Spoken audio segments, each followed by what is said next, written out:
Hello student everyone. I will study political science. Political science क्या है? Political science means राजनीति विज्ञान. राजनीति विज्ञान में हमारे देश की राजनीति कैसी चल रही है, ये किन नियमों के हिसाब से इनका पालन किया जाता है, ये हम जानना चाहेंगे. इसका फर्स्ट चैप्टर है the making of the Indian constitutions, Bharat के संविधान का निर्माण. In the previous class, we learnt about the fundamental principle and value of democracy and how the concept of democracy was born and developed. तो पिछली कक्षा में हमने लास्ट क्लास में हमने क्या पढ़ा था? लोकतंत्र के मूल सिद्धांत क्या होते हैं, नियम क्या है, मूल्य क्या है, हमें क्या क्या अधिकार प्राप्त हैं, इसके बारे में हमने पढ़ा था. When India fought the British government in the freedom movement, we adopt democratic value as basic of our struggle. आप जानते हैं हमारा देश अंग्रेजों का गुलाम था, उसके विरुद्ध हमने लड़ाई लड़ी, तब हमें स्वतंत्रता मिली. स्वतंत्रता मिलने के बाद हमने जो हमारे लोकतांत्रिक मूल्य हैं उनको हमने आधार बनाया. हमारे लोकतांत्रिक मूल्य क्या है? धर्मनिरपेक्ष राज्य है ना, हम सब धर्मों का सम्मान करेंगे, ऐसा हमारे मूलभूत सिद्धांत है. तो we gained independence in 1947 and began preparing the blueprint of a free nation on the foundation of these same democratic principles. तो 1947 में हमें आज़ादी मिली, तो इन्हीं मूल्यों के अंतर्गत देश का ढांचा तैयार करने का कार्य प्रारंभ किया गया. क्या ना, हमारे देश का संविधान कैसा होना चाहिए, शासन कैसा होना चाहिए, इस प्रक्रिया को ही क्या कहा गया है? संविधान निर्माण की प्रक्रिया कहते हैं. This process was called the forming of the Indian constitutions. Every country has its constitutions. हर देश के अपने अपने संविधान होते हैं. Which is document that contain all the basic rules and principle according to which it should be ruled. जो उस देश की शासन व्यवस्था के आधारभूत नियमों और सिद्धांतों का एक संग्रह होता है. हर देश के अपने एक सिद्धांत होते हैं, है ना, एक नियम होते हैं. वो अपनी आवश्यकताओं के हिसाब से उन लोग नियमों को मानते हैं. हर देश के अपने नियम होते हैं, सिद्धांत होते हैं. Every country frames its constitution according to its need and circumstance. तो इसका मतलब होता है संविधान आधारभूत नियमों का संग्रह मात्र नहीं है, है ना. सिर्फ संग्रह करने से नहीं होता, उसको रूल को पालन करना पड़ता है, उसके हिसाब से पूरा शासन चलेगा. It is document that outlines the country's goals and priorities. It defines the mechanism along with the rules and limit to be observed. A government can use to resolve the problem of its people. तो इसमें क्या हुआ? उस राष्ट्र के मूल्यों सिद्धांतों को ही गठित नहीं किया जाता, है ना, और वहाँ के शासन तंत्र को गठित करने की व्यवस्था, उसकी मर्यादा, उसकी सीमा को निर्धारित करने वाला एक दस्तावेज है, डॉक्यूमेंट्स है. इसका किसका डॉक्यूमेंट्स है? शासन तंत्र को गठित कैसा किया जाए, उनको किस सीमा में रखना है, उनकी मर्यादा क्या होनी चाहिए, इसको निर्धारित किया जाता है इसमें, संविधान में, जिसका उपयोग करके देश की सरकार जनता की समस्याओं का समाधान करती है. गवर्नमेंट प्रॉब्लम को सॉल्व करती है इसी के नियमों के आधार पे, है ना. अगर कोई ने कुछ गलत काम किया है तो कितनी सजा मिलनी चाहिए, कौन से अपराध पर कितना सजा का प्रावधान है, ये सब किसमें उल्लिखित है? संविधान में उल्लिखित है. तो जो सरकार हमारे बैठी है, गवर्नमेंट, वो अपने हिसाब से कुछ नहीं करती, ये कॉन्स्टिट्यूशन के नियमों का पालन किया जाता है, उसके हिसाब से देश चलता है. Why do we need a constitution? अब संविधान की आवश्यकता क्यों हुई, है ना. अपन अपने मन से भी कर सकते हैं, संविधान बनाना जरूरी क्या नहीं. तो ये संविधान किसने बनाया आप तो जानते ही हैं, डॉक्टर भीमराव अंबेडकर ने. इसको 2 साल लगे थे बनने में, तो उसमें बहुत गहरा अध्ययन किया था, दूसरे देशों के कॉन्स्टिट्यूशंस को पढ़ा, उसके हिसाब से हमारा देश का संविधान बना. ऐसा कहा जाता है कि ब्रिटेन का और इंग्लैंड, इसके संविधान का हमारे यहाँ कुछ पार्ट है जो अच्छा लगा था डॉक्टर भीमराव अंबेडकर को. उन्होंने इसमें से कुछ हिस्सा वहाँ के देशों का लिया था. In a limited sense a constitution is a set of basic rules and producer to create a state and he government system to run the state. अपने सीमित अर्थ में, एक अगर आपको बोलेंगे व्हाट इज कॉन्स्टिट्यूशन, तो आप क्या बोल रहे हैं? मूलभूत नियमों और प्रावधानों का एक ऐसा समूह है जो राज्य के गठन और उसके तहत शासन प्रणाली को निर्धारित करता है। समझ रहे हो ना? Basic rules and provide to create a state and government system to run the state. किसी भी राज्य या देश की शासन प्रणाली को क्या करता है? वो निर्धारित करता है। In a democratic system the people get together to create the state according to their needs and instead they give states some power to manage life in society to that everything runs smoothly। इससे शासन व्यवस्था क्या चलती है? आसानी से चलती है। एक समाज में मिलजुल कर लोगों के हित के लिए अगर कार्य करना है तो राज्य का निर्माण किया जाता है, जो अपने देश की संचालित व्यवस्था को कुछ अधिकारों के द्वारा शासन को सौंप देते हैं। कुछ अधिकार किसको सौंप देते हैं?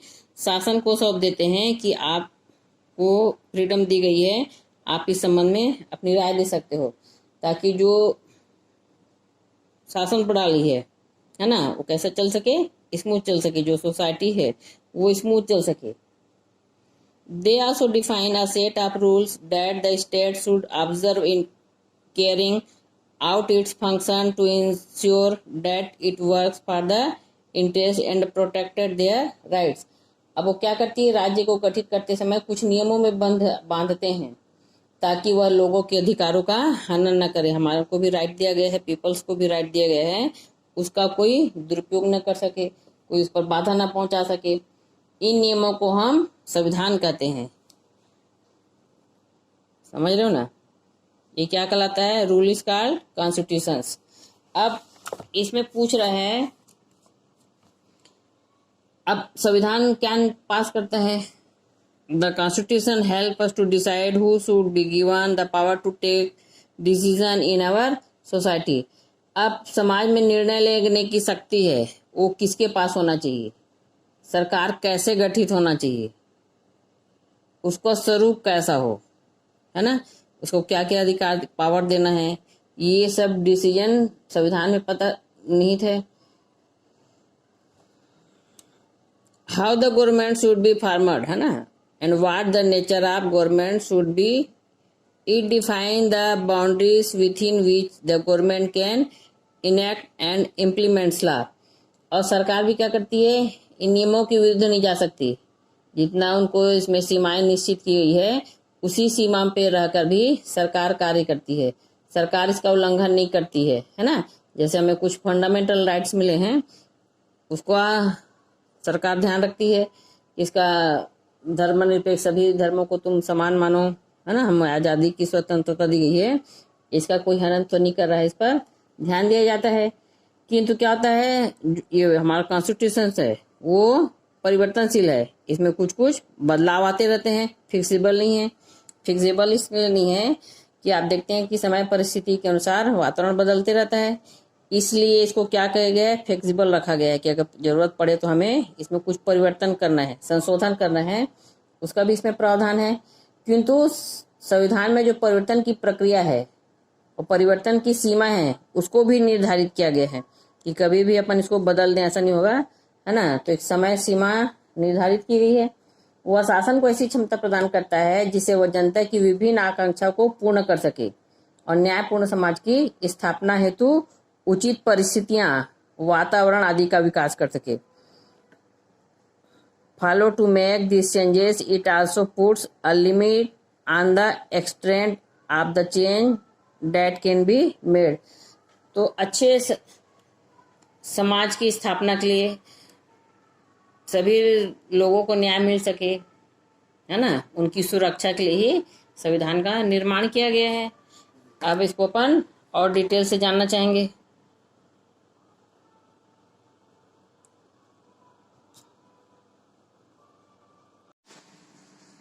In wider sense, a constitution define a nation basic values and ideals। व्यापक अर्थ में क्या कह सकते हैं? संविधान किसी राष्ट्र के उद्देश्य व आधारभूत मूल्यों को निरूपित करता है। आधारभूत सिद्धांत है ना। हमारे देश में शासन को चलाने, सुचारू रूप से चलाने के लिए कुछ सिद्धांत बनाए गए हैं, उसको वो निरूपित करता है, प्रदर्शित करता है। It tells us how and why people want to live together as society and what they would like to do collectively. समाज के लोग मिलकर क्या करना चाहते हैं, वे एक साथ क्यों रहना चाहते हैं, उनके द्वारा बनाए गए राज्यों को किन मूल्यों को लेकर चलना है, यह सब किस में अंकित है, संविधान में अंकित किया गया है ना। अपन एक साथ मिलकर रहते हैं तो उसका भी कुछ एम रहता है ना, कुछ उद्देश्य है कि समाज के लिए क्या करें, देश के लिए क्या करें। जैसे एक में एग्जाम्पल बताया गया है, भारत के संविधान में कहा गया है कि हमारा लक्ष्य सबके लिए क्या है, समानता है ना। हम सबको एक मानते हैं। न्याय, स्वतंत्रता, भाईचारा सुनिश्चित करना, ये हमारे देश का उद्देश्य है। Socialist, secular, democratic, make it own decision without depending on or being influenced by any external power. और हमारे अपने देश का राज्य का गठन किया है जो लोकतांत्रिक हो, धर्मनिरपेक्ष हो, समाजवादी हो और किसी के निर्णय लेने के लिए किसी बाहरी ताकत पर निर्भर न हो, है ना। हमको इतनी आज़ादी दी गई है कि हम अपने देश में ही रहकर ये सब नियमों का पालन कर सकते हैं। कोई राज्य हम पर, कोई देश हम पर दबाव नहीं बनाएगा। ये इनका मुख्य उद्देश्य है। इसलिए संविधान बनाने का कारण क्या है, ये मेन बताइएगा, ठीक है। The new constitution that Japan adopted after it two cities were devastated by nuclear bombs at the end of the Second World War stated that the country would strive forward peace and try to eliminate slavery, operations, intolerance, fear, want, etc. from the world. एक जब द्वितीय विश्व युद्ध हुआ था तब Japan में एक नया संविधान बना, तो उसमें कहा गया कि जो जापान है विश्व शांति के लिए संपूर्ण विश्व में हर प्रकार की गुलामी, अत्याचार, असहिष्णुता, डर आदि मिटाने के लिए क्या करेगा, वो प्रयास करेगा, है ना। क्योंकि जब सेकेंड वर्ल्ड वार हुआ था तो सबसे ज्यादा नुकसान किसको हुआ था, जापान को पहुंचा था, है ना। वहाँ के जो देश हैं हिरोशिमा, नागासाकी, वो विध्वंस हो गए थे। अभी भी वहाँ पे आप जाओगे तो उतने फसल नहीं उग पा रहे हैं, लोग अपाहिज हो गए हैं। तो इन उद्देश्य को ही जापान ने अपना प्रमुख लक्ष्य बनाया, है ना, कि वो डर है, जो अत्याचार है, जो गुलामी, उसको हम समाप्त करेंगे। इसी तरह नेपाल में भी बताया गया। नेपाल में 2008 में जब राजाओं का शासन समाप्त करके लोकतांत्रिक स्थापित हुआ तो वहां भी नया संविधान बनाया। पहले हर राज्य जो देश है वो किसी न किसी के गुलाम थे। तो नेपाल है, नेपाल भी बहुत दिनों तक किसी देश के अंडर में था। तो वहां ने भी राजा प्रथा को समाप्त करके क्या किया, नया संविधान बनाया। इस प्रकार हम देखते हैं कि हर देश में किसी न किसी प्रकार से, किसी न किसी कारण से संविधान की आवश्यकता होती है देश को चलाने के लिए। अब बोल रहा था हिस्ट्री ऑफ इंडियन कॉन्स्टिट्यूशन।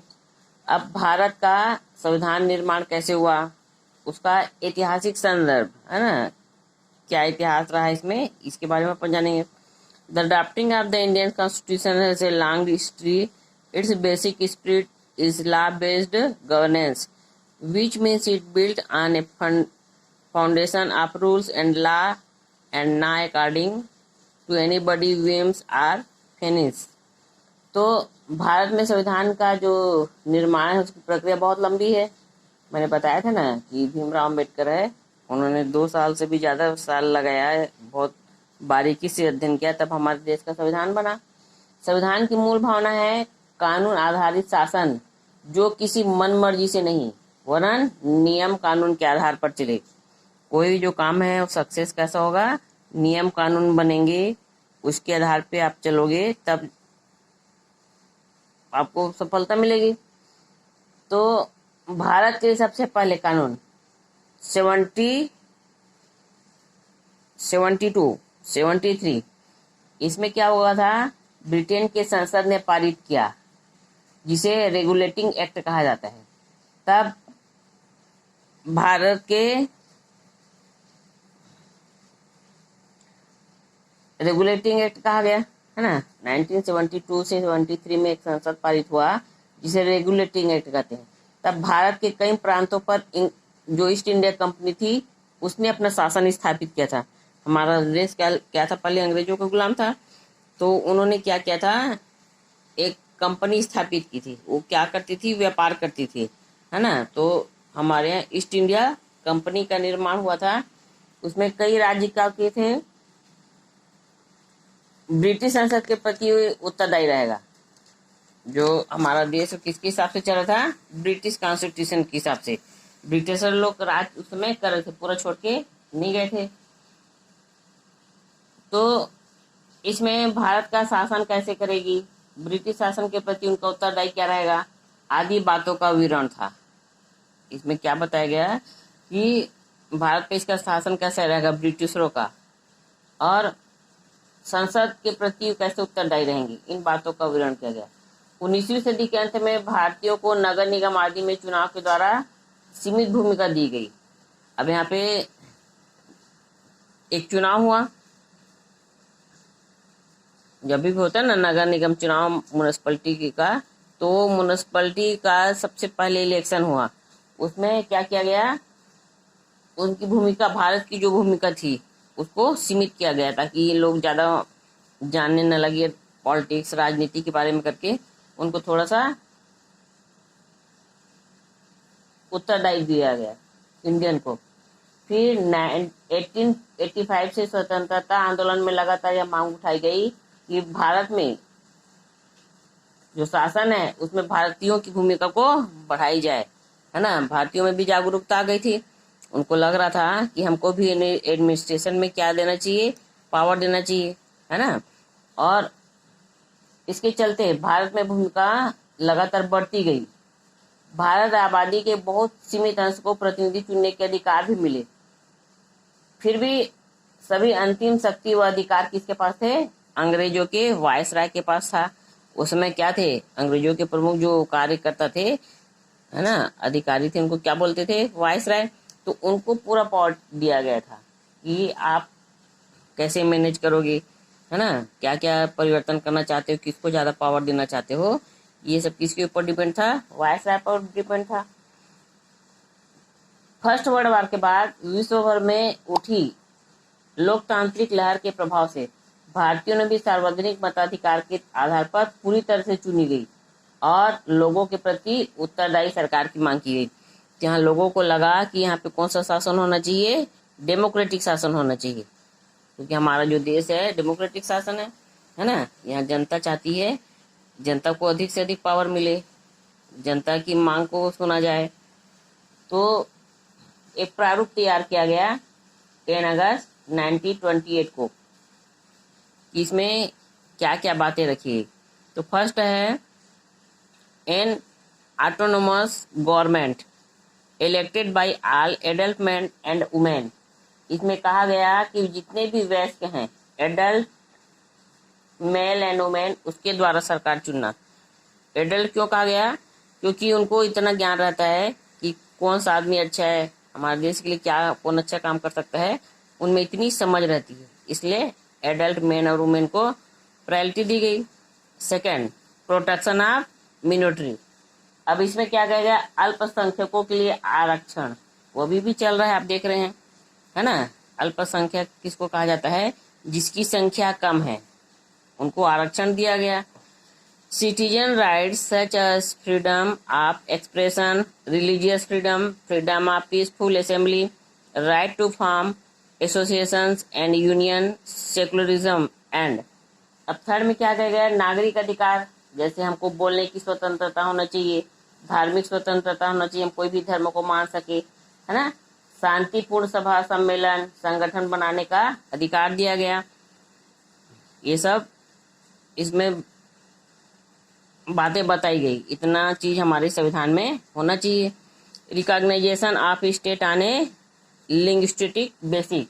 और क्या कहा गया कि भाषा के आधार पर प्रदेशों का पुनर्गठन होना चाहिए, भाषा के आधार पर। जैसे हमारे अभी नियम लागू हो रहा है कि छत्तीसगढ़ क्यों बना, छत्तीसगढ़ी भाषा बोलने के कारण, आंध्र तेलुगु। तो भाषा के आधार पर प्रदेशों का गठन होना चाहिए। ये 4 पॉइंट यहाँ रखा गया। 10 अगस्त 1928 को एक एक्ट पारित किया गया, उसमें ये 4 बातें रखी गई। तो फर्स्ट मैंने बताया आपको, हाँ, कि एडल्ट मैन वुमेन को अथॉरिटी दी गई। दूसरा क्या बोल रहा है, अल्पसंख्यकों के आरक्षण, हमको बोलने आज़ादी, शांति सभा करने की आज़ादी होनी चाहिए। और चौथा में बोल रहा है कि भाषा के आधार पर प्रदेशों का पुनर्गठन। ये 4 पॉइंट इसमें बताया गया। फिर बोल रहा है 1928 के बाद भारत में स्वतंत्रता आंदोलन क्या होता गया, तीव्र होता गया, लोगों में जागरूकता आती गई, है ना। उनमें धीरे धीरे पॉलिटिक्स के बारे में जानने लगे कि देश कैसा होना चाहिए, हमको अब आज़ादी मिलनी चाहिए। तो उसके दबाव को देखते हुए 1935 में ब्रिटिश संसद ने भारत शासन अधिनियम 1935 में पारित किया, है ना। 28 के बाद फ्रीडम स्ट्रगल ने ज़्यादा मूवमेंट हुआ। उसके बाद 1935 में एक पॉलिसी आई, उसमें क्या बताया गया, भारत एक सीमित हद तक चुने गए सदनों व उत्तरदायी मंत्रिमंडल द्वारा शासन का प्रधान था। इसके कई सरकार और प्रांतीय सरकारों के बीच अधिकारों का बंटवारा कर दिया गया। अभी भी आप देखना, जो हमारा गवर्नमेंट है 2 भाग में डिवाइड है, central government and state government. तो उस समय भी ये पावर को डिवाइड कर दिया गया कि सेंट्रल है वो को क्या अथॉरिटी दी जाएगी और स्टेट को क्या अथॉरिटी मिलनी चाहिए। इसके कई प्रावधान ऐसे थे जो बाद में स्वतंत्रता भारत के संविधान में भी समाविष्ट हुए। उदाहरण के लिए जैसे केंद्रीय सरकार और सदन के प्रति उत्तरदायी, दलितों के लिए सीटों का आरक्षण। लेकिन कुछ बातें जो थी 1935 के अधिनियम से भारत के स्वतंत्रता संविधान में बहुत फर्क था। जैसे हमारे यहाँ कुछ सीटें क्या था, केवल विशेष धर्म लोगों के लिए आरक्षित थे।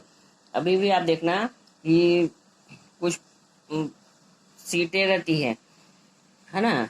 आप इलेक्शन होता है खासकर इसमें म्यूनसिपलिटी कॉरपोरेशन में, उसके लॉटरी निकाली जाती है, सबको मौका मिले।